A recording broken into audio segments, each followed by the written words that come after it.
تمہید۔ دنیا بھر میں ہر قیام و انقلاب کے لیے مؤسس اور بانی انقلاب اپنی بصیرت، فراست اور تدبر سے اپنے انقلاب کے آغاز کے لیے کسی خاص زمان و مکان کا انتخاب کرتے ہیں۔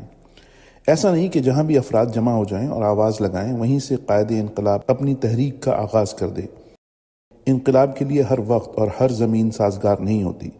جہاں تک زمان و مکان کا تعلق ہے تو انقلاب کے لیے اس کا انتخاب اتفاقی نہیں ہوتا۔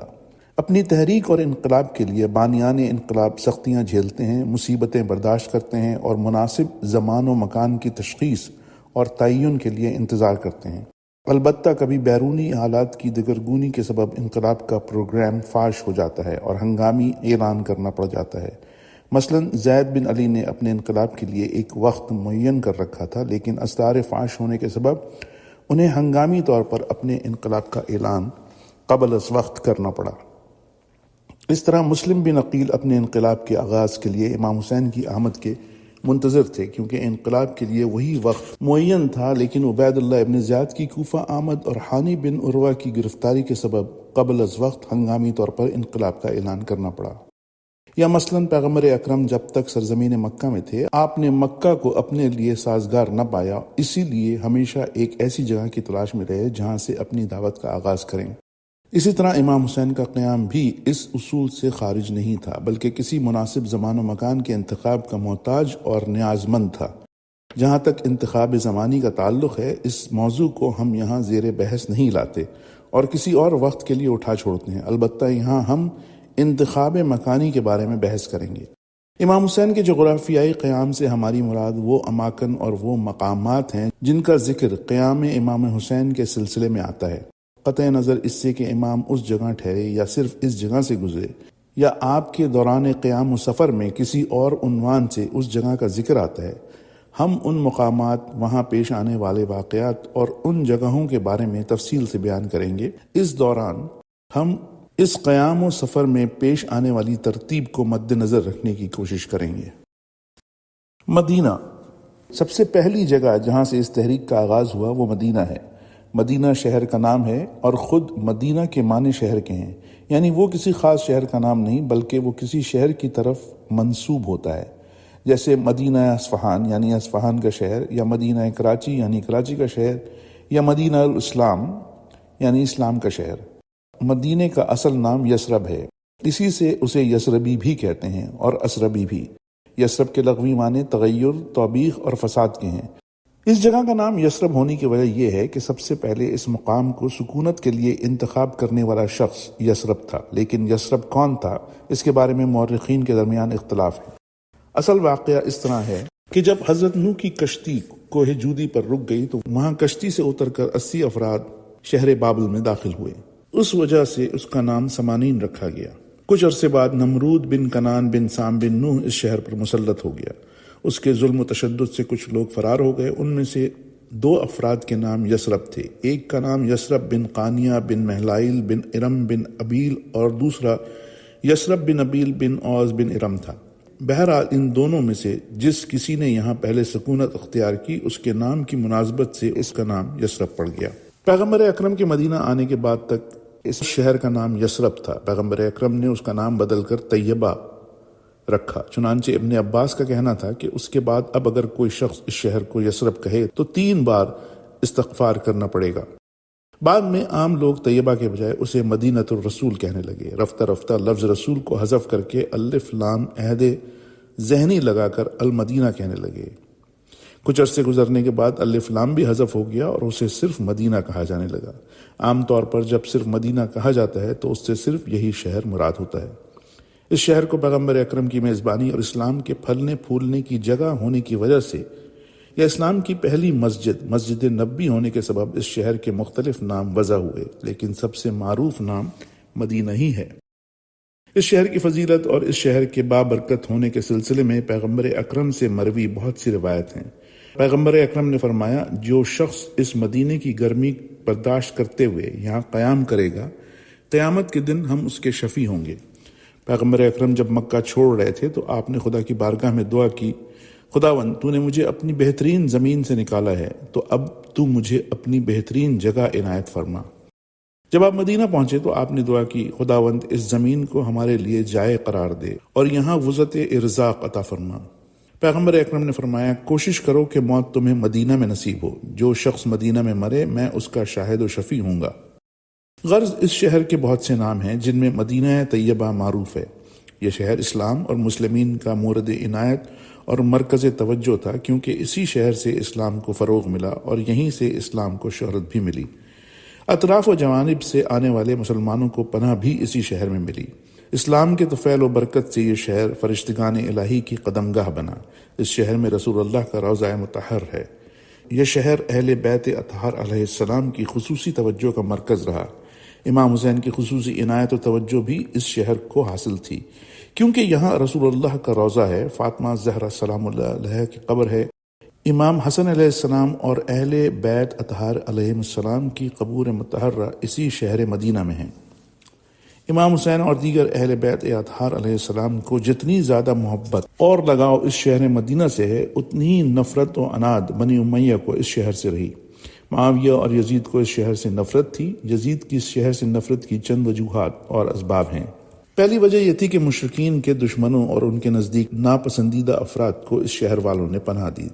پیغمبر اکرم اور مشرکین کے درمیان ہونے والی جنگوں میں اس شہر کے رہنے والوں نے ہمیشہ رسول اکرم کا ساتھ دیا، یہاں تک کہ مسلسل اور پہم ناکامیوں کے نتیجے میں کفار و مشرکین کو حضرت محمد کے سامنے سر تسلیم خم کرنا پڑا۔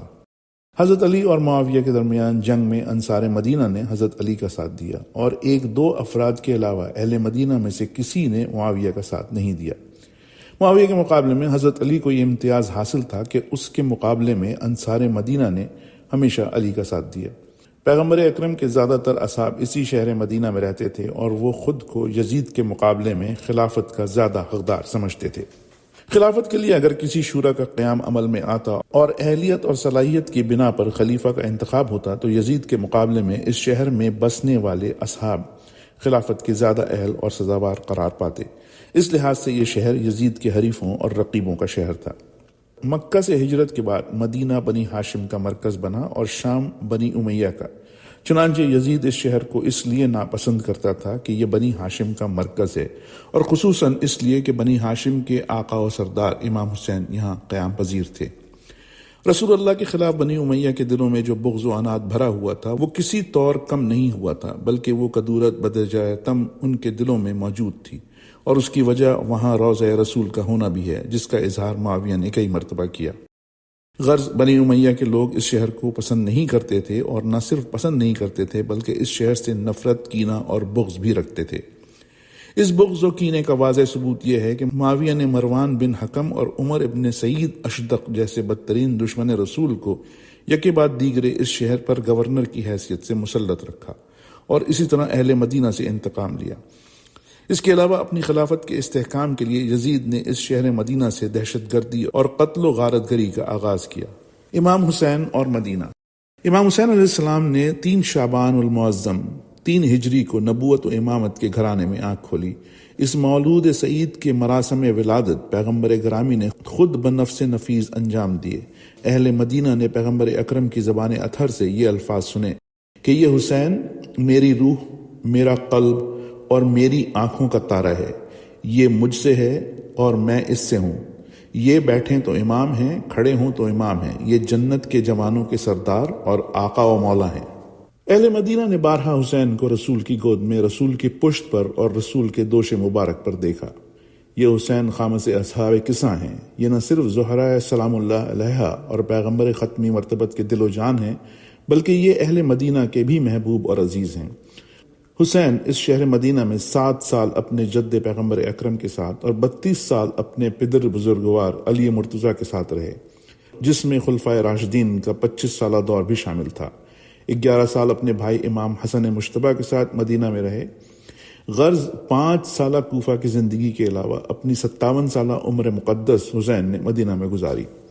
امام حسین جہاں اہل علم و فضل اور اہل دانش کے لیے باب مدینۃ العلم تھے، وہاں وہ قرض داروں، بے نواؤں اور حاجت مندوں کے لیے باب الحوائج تھے۔ محتاجوں اور قرض داروں کی امیدیں اسی حسین سے وابستہ تھیں۔ بیرون مدینہ سے آنے والے لوگ حسین کا در ڈھونڈتے تھے اور پوچھتے تھے کہ حسین ابن علی کا گھر کہاں ہے۔ حسین نے حاجت مندوں اور سائل کو حاجت روائی کے دوران کسی شرمندگی کا احساس نہیں ہونے دیا۔ چنانچہ ایک مرتبہ ایک سائل کی حاجت روائی کے موقع پر امام حسین نے خود کو دروازے کے پیچھے چھپا کر رقم عطا کی تاکہ سائل شرمسار نہ ہو۔ یکایک سائل نے رونا شروع کر دیا۔ امام نے فرمایا کہ مجھے معاف کر دو، اگر میرے پاس اور ہوتا تو میں تمہیں اور دیتا۔ سائل نے عرض کیا کہ مولا ایسا نہیں ہے، آپ نے تو مجھے میری حاجت سے زیادہ عطا فرمایا ہے، میں تو اس لیے رو رہا ہوں کہ ایک دن یہ دستے جود و سخا پیوند زمین ہو جائیں گے۔ غرض امام حسین اہل مدینہ کے لیے جود و سخا کے مرکز و منبع تھے۔ 26 رجب المرجب سن 60 ہجری کو والی مدینہ ولید ابن عتبہ کو معاویہ ابن ابو سفیان کی موت کی خبر ملی۔ ولید ابن عتبہ بنی امیہ میں سب سے زیادہ اہل علم و دانش، فہم و فراست کا مالک، صاحب حکمت اور مدبر سمجھا جاتا تھا۔ ولید کے والی مدینہ ہونے اور خاندان بنو امیہ کا ایک معزز فرد ہونے کی وجہ سے بنو امیہ کے زعیم و رئیس اور خلیفۃ المسلمین معاویہ ابن سفیان کی موت اس کے لیے کچھ زیادہ ہی افسوسناک تھی۔ اس کے لیے یہ خبر زیادہ پریشان کن اس وجہ سے بھی تھی کہ نئے خلیفہ یزید نے اپنے باپ معاویہ کی موت کی خبر دینے کے ساتھ ساتھ ولید کو اس امر پر مامور کیا تھا کہ وہ حسین ابن علی سے ہر صورت میں بیعت لے اور انکار کی صورت میں ان کا سر کاٹ کر اس کے پاس بھجوا دے۔ اس حکم نے ولید کو ایک عجیب دوراہے پر لا کر کھڑا کر دیا تھا، گویا اس کے ہاتھ میں ایک 2 دھاری تلوار تھما دی گئی تھی۔ ایک طرف یزید کا حکم تھا جس کی تعمیل میں اس کے اقتدار اور اس کی خاندانی حکومت کی بقا کی ضمانت تھی، جبکہ دوسری طرف امام حسین جیسی شخصیت کے قتل کے نتائج بھی اس کی نظروں کے سامنے تھے۔ وہ دیکھ رہا تھا کہ اگر وہ حسین کو قتل کرتا ہے تو تنہا اسی کے لیے نہیں بلکہ قتل حسین کا گھناؤنا جرم بنی امیہ کے پورے خاندان کی ہلاکت کا سبب بن جائے گا، اور حسین کا قتل بنی امیہ کے کفر و شرک اور اسلام دشمنی کو بے نقاب اور تشت ازبام کر دے گا۔ ولید یزید کا خط سامنے رکھ کر اسی فکر میں ڈوبا ہوا تھا کہ دونوں صورتوں میں سے کون سی راہ اختیار کرے۔ سوچ رہا تھا کہ کوئی ایسی راہ نکل آئے کہ یزید کے حکم کی تعمیل بھی ہو جائے اور حسین کا قتل بھی نہ ہو، یزید بھی اس سے خوش رہے اور حسین کے خون سے اس کے ہاتھ بھی رنگین نہ ہوں۔ وہ سوچ رہا تھا کہ یزید کی حکومت کو استحکام بخشنے اور اس کو خوش رکھنے کے لیے کس طرح خوش اسلوبی، خوش کلامی اور احترام کے ساتھ حسین کو آمادہ کرے، لیکن کافی غور و خوض کے باوجود وہ کسی نتیجے پر نہ پہنچ سکا۔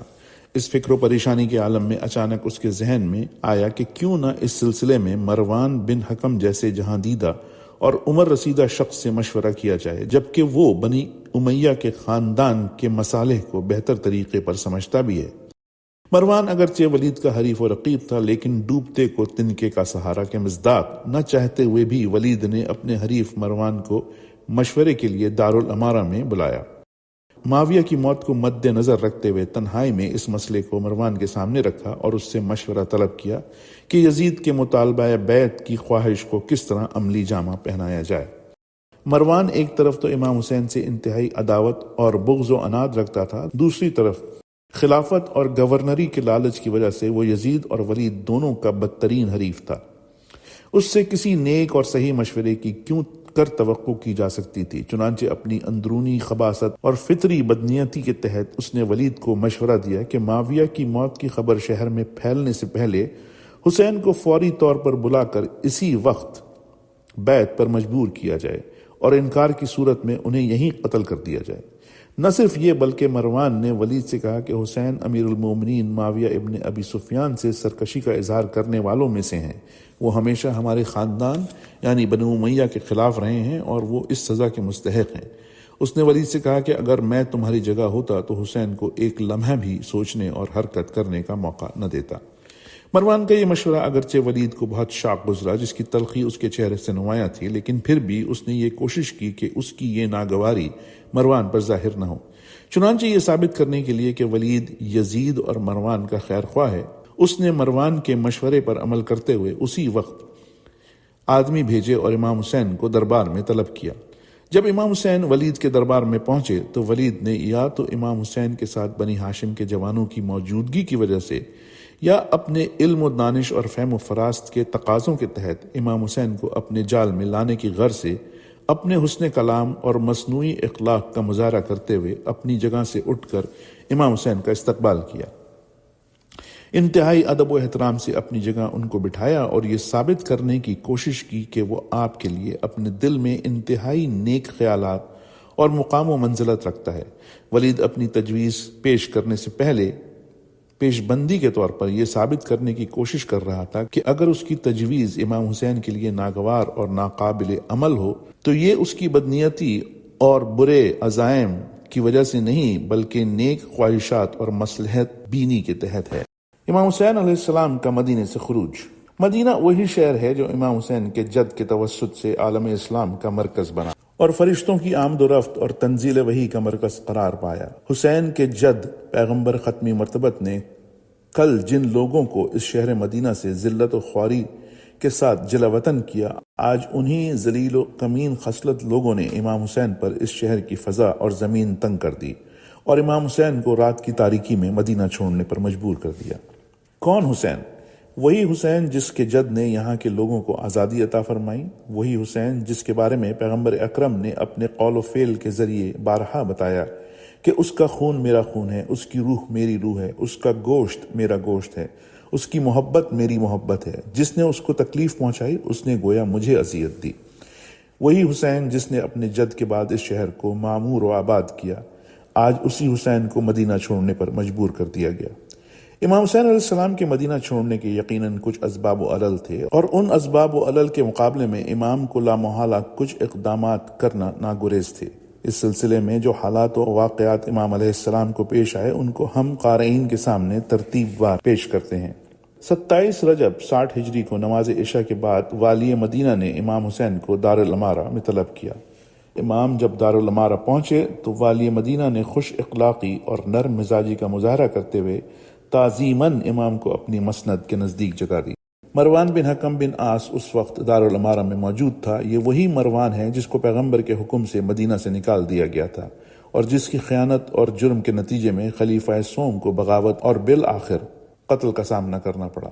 مروان اپنے بغض، کینہ، حسد اور اپنی ازلی خباثت کا مظاہرہ کرتے ہوئے امام کے دارالامارہ پہنچنے پر آپ کے احترام میں اپنی جگہ سے ہلا تک نہیں، گویا اس مجلس میں فرزند رسول نہیں بلکہ کوئی عام اور اجنبی آدمی آ کر بیٹھا ہے۔ اس کے برخلاف جب امام حسین دارالامارہ پہنچنے کے بعد اپنی مسند پر بیٹھے تو مروان کو مجلس میں پا کر امام نے اپنے اخلاق کریمہ اور حسن نیت کا مظاہرہ کرتے ہوئے ولید اور مروان کو یکجا دیکھ کر اپنی خوشی کا اظہار فرمایا اور کہا کہ مجھے تم دونوں کو اکٹھا دیکھ کر خوشی ہوئی ہے۔ آپ نے فرمایا کہ ایک تو صلہ رحمی کا تقاضا ہے کہ آپس میں مل بیٹھ کر رہیں، دوسرے اختلاف اور انتشار کے بجائے اتحاد و الفت اچھی بات ہے۔ والی مدینہ نے امام کو خلیفۃ المسلمین معاویہ ابن ابی سفیان کی موت کی خبر دیتے ہوئے کہا کہ اب نئے خلیفہ یزید ابن معاویہ کی خواہش ہے کہ آپ سے بیعت لی جائے۔ امام حسین نے معاویہ کی موت کی خبر سن کر کلمہ استرجاع پڑھا اور والی مدینہ اور اس کے خاندان کو تعزیت پیش کی۔ ولید کے تقاضائے بیعت کے جواب میں امام حسین نے فرمایا، نئے خلیفہ کی بیعت کیے جانے کا معاملہ ایک معمولی عمل نہیں ہے، نہ ہی یہ ایک انفرادی عمل ہے بلکہ اجتماعی عمل ہے۔ اس مطالبے کو سب کے سامنے ایک اجتماع میں پیش ہونا چاہیے اور وہاں طے ہونا چاہیے۔ تاہم مجھے یقین ہے کہ خفیہ طور پر کی جانے والی کسی بیعت پر اکتفا بھی نہیں کیا جائے گا۔ میں ایک الگ انسان نہیں ہوں، جب سب کو بلایا جائے تو مجھے بھی بلا لینا، وہیں اس مسئلے کو طے کریں گے۔ ولید کو امام حسین کی اس خوش اخلاقی اور خوش اسلوبی کے مظاہرے پر خوشی ہوئی اور اس نے آپ کی پیشکش کو دل سے قبول کر لیا۔ جب بیعت کے مسئلے کو عام اجتماع میں اٹھانے کے فیصلے کو قبول کر لیا گیا تو امام نے رخصت ہونے کی اجازت چاہی اور ولید نے امام کو رخصت ہونے کی اجازت دے دی۔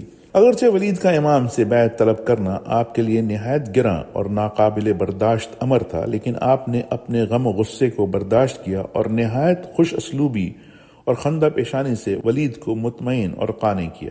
لیکن مروان، جو مجلس ولید میں ایک غیر متعلق شخص تھا اور کسی صورت میں اس مسئلہ یعنی مطالبہ بیعت کا فریق نہیں تھا، نے مجلس کے اس حسن اختتام اور الفت و محبت کے مظاہرے کو کدورت، نفرت اور بغض و عناد میں بدل دیا۔ جب مروان نے ولید کے دربار میں افہام و تفہیم اور حسن گفتگو کو کدورت اور تلخی و تندی میں تبدیل کر دیا اور اپنے چھپے ہوئے مذموم عزائم کو آشکارا کر دیا تو امام حسین کو مجبوراً اپنے منطقی عزائم کو کھل کر ظاہر کرنا پڑا۔ چنانچہ آپ نے واشگاف الفاظ میں اعلان فرمایا، یزید کسی بھی لحاظ سے منصب خلافت کا اہل نہیں، اور کسی بھی صورت میں یہ ممکن نہیں کہ مجھ جیسی شخصیت یزید جیسے شخص کی بیعت کرے۔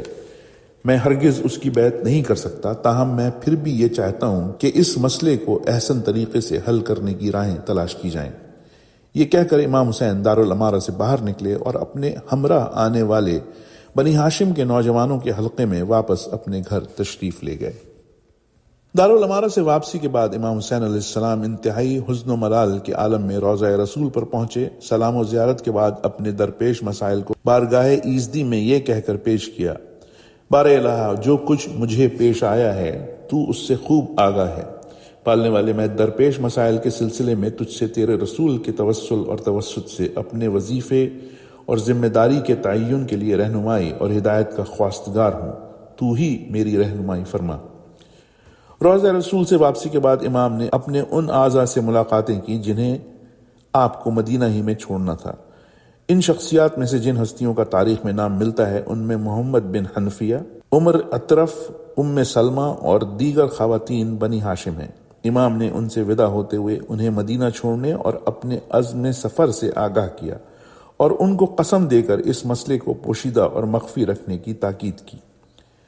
مدینہ چھوڑتے وقت آپ نے ایک وصیت نامہ اپنے بھائی محمد حنفیہ کے سپرد کیا، جس میں آپ نے اپنے اس سفر کے اہداف و مقاصد بیان کیے تھے۔ آپ نے ان سے فرمایا: آپ مدینہ ہی میں قیام کریں اور مدینہ میں پیش آنے والے حالات سے مجھے مسلسل آگاہ رکھیں۔ ان تمام تیاریوں کے بعد 28 رجب 60 ہجری کو رات کی تاریکی میں اپنے اعضاء کے ساتھ امام مدینہ سے نکلے۔ مبادہ بنی امیہ کے حکام متوجہ ہو جائیں۔ مدینہ چھوڑتے وقت آپ اسی آیت کی تلاوت فرما رہے تھے جو حضرت موسیٰ کے مصر چھوڑنے کے بارے میں ہے۔ فخرج منها خائفا يترقب۔ مدینہ سے باہر نکلنے کے بعد آپ نے جب اسی عام راستے کو اختیار کیا جو مکہ جاتا ہے، تو آپ کے ہمرکاب افراد میں سے بعض نے یہ تجویز پیش کی آپ بھی مکہ جانے کے لیے کوئی دوسرا راستہ اختیار کریں، جیسا کہ عبداللہ ابن زبیر نے مدینہ چھوڑتے وقت اختیار کیا تھا، تاکہ آپ دشمن کے ہاتھ نہ آ سکیں۔ یہ تھے وہ حالات اور واقعات جو مدینہ چھوڑتے وقت امام حسین علیہ السلام کو پیش آئے۔ ان حالات و واقعات کے پیش نظر بہت سے سوالات ہیں جو انسان کے ذہن میں ابھر کر سامنے آتے ہیں۔ ان سوالات کا تجزیہ اور تحلیل نہایت اہم اور ضروری ہے۔ ضروری اس لیے ہے کہ ان سوالات کے تجزیے اور تحلیل کے ذریعے ہمیں قیام امام حسین کو سمجھنے میں مدد ملے گی۔ ان حالات و واقعات کو جاننے کے بعد یوں تو مختلف لوگوں کے ذہنوں میں بہت سے سوالات آ سکتے ہیں، لیکن اس وقت جو سوالات ہمارے ذہن میں ہیں وہ ہم قارئین کے سامنے پیش کرتے ہیں۔ حاکم مدینہ ولید نے امام حسین کو رات کو بے وقت کیوں طلب کیا؟ معاویہ کی موت کی خبر اور مطالبہ بیعت کا مسئلہ کیا صرف امام حسین سے وابستگی رکھتا تھا، جبکہ امام حسین نہ تو بنی امیہ کے عزیزوں میں سے تھے اور نہ ہی ان کے قریبی حلقوں میں آپ کا شمار ہوتا تھا کہ ان کے سامنے معاویہ کی موت پر دکھ اور مصیبت کا اظہار کیا جائے یا یزید کی بیعت کے بارے میں ان سے صلاح و مشورہ لیا جائے؟ پھر کیوں صرف امام حسینی کو اس وقت طلب کیا گیا؟ مروان بن حکم کے ولید سے اچھے اور خوشگوار تعلقات نہ تھے۔ یہ ایک دوسرے کو پسند بھی نہیں کرتے تھے، بلکہ ایک دوسرے کے حریف اور رقیب تھے۔ اس کے علاوہ ولید کا نقطہ نظر مروان کے نقطہ نظر سے قطعاً ہم آہنگ نہیں تھا۔ اس کے باوجود اس مسئلے میں مروان کو کیوں شامل کیا گیا؟ ولید کا امام حسین کے ساتھ حسن سلوک سے پیش آنا، اس کا آپ کے ساتھ گفتگو میں ادب و لحاظ، بعد میں اس کا مروان سے خطاب، پھر عبید اللہ ابن زیاد کے نام اس کے خط سے، اور ان تمام باتوں سے پتہ چلتا ہے کہ ولید امام حسین کے بارے میں اچھا خیال رکھتا تھا اور اس کے دل میں امام کا ایک مقام تھا۔ آخر اس کی کیا وجوہات ہیں؟ وہ کیوں امام حسین کے بارے میں اچھا خیال رکھتا تھا؟ اس کے برخلاف مروان کا امام سے اتنی خباثت اور عداوت و دشمنی کا مظاہرہ اور ولید کو ان سے اسی وقت اور فوری بیعت طلب کرنے کی تاکید کی کیا وجوہات ہیں؟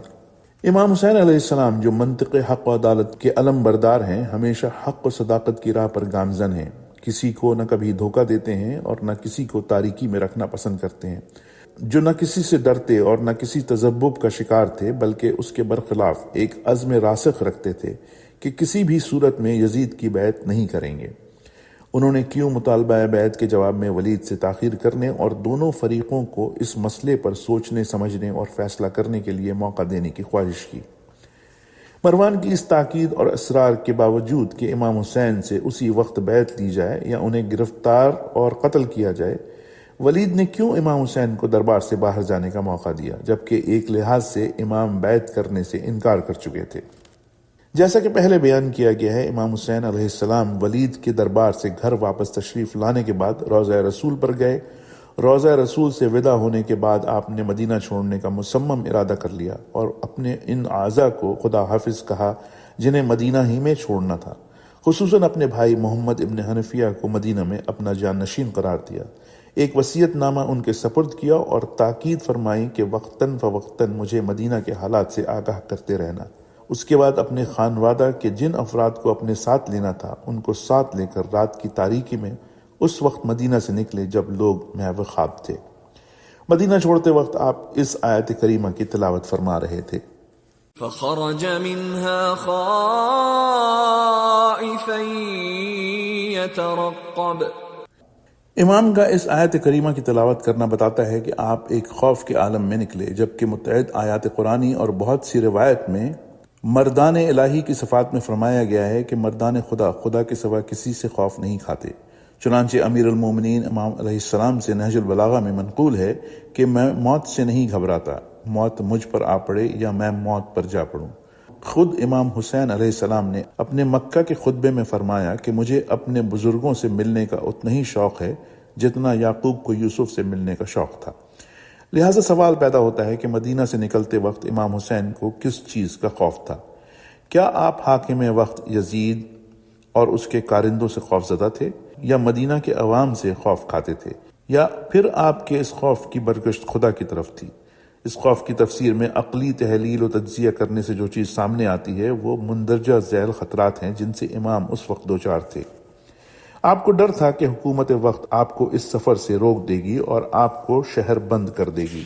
اگر حکومت کو آپ کی روانگی کا علم ہو جاتا تو آپ کو ڈر تھا کہ حکومت کے کارندوں اور آپ کے درمیان جنگ ہوگی اور مدینہ جنگ کا میدان بن جائے گا۔ یہ خطرہ لاحق تھا کہ آپ کو گرفتار کر کے قید کر دیا جائے گا، یا پھر ہو سکتا ہے کہ مروان کی تجویز کے تحت آپ کو قتل کر دیا جائے۔ ان چاروں احتمالات میں سے جو بھی احتمال درپیش آتا اس کا لازمی نتیجہ یہ ہوتا کہ آپ اپنے الہی وظیفہ اور مسئولیت کی ادائیگی سے عاجز رہتے، اور جو الہی ذمہ داری آپ کو ادا کرنی تھی اس سے آپ کو روک دیا جاتا۔ اسی لیے امام سردست ایک ایسی جگہ کی ضرورت محسوس کر رہے تھے جہاں ان خطرات میں سے کوئی خطرہ لاحق نہ ہوتا، تاکہ آپ اپنے اہداف اور مسئولیت کو عملی جامہ پہنا سکیں۔ اس کے علاوہ آپ چاہتے تھے کہ یہ جگہ ایسی ہو جہاں سے امت اسلامی سے آپ کا رابطہ رہے اور ان تک جلد سے جلد اپنا پیغام پہنچا سکیں۔ اسی لحاظ سے مدینہ کی سرزمین کسی طرح بھی آپ کے مقاصد کے لیے مناسب نہ تھی۔ نہ صرف مدینہ بلکہ مکہ کے علاوہ روئے زمین پر کوئی بھی جگہ امام کے مقاصد سے ہم آہنگ نہ تھی۔ مکہ ہی وہ سرزمین ہے جو بلد امین، حرم امن خدا اور مسلمان عالم کا مرکز اجتماع ہے۔ پھر ایام حج و عمرہ میں اس کی اہمیت اور بھی بڑھ جاتی ہے۔ لہٰذا امام حسین ان خطرات سے بچنے اور اپنے قیام و انقلاب کے لیے مناسب ترین سرزمین یعنی مکہ مکرمہ پہنچنے کے لیے 28 رجب المرجب 60 ہجری کو رات کی تاریکی میں مدینہ سے نکلے تاکہ دشمن آپ کے سفر سے باخبر نہ ہو جائے۔ غرض آپ 3 شعبان المعظم 60 ہجری کو سورہ قصص کی اس آیت کو تلاوت کرتے ہوئے سرزمین مکہ میں وارد ہوئے۔ ولما توجه تلقاء مدين قال عسى ربي أن يهديني سواء السبيل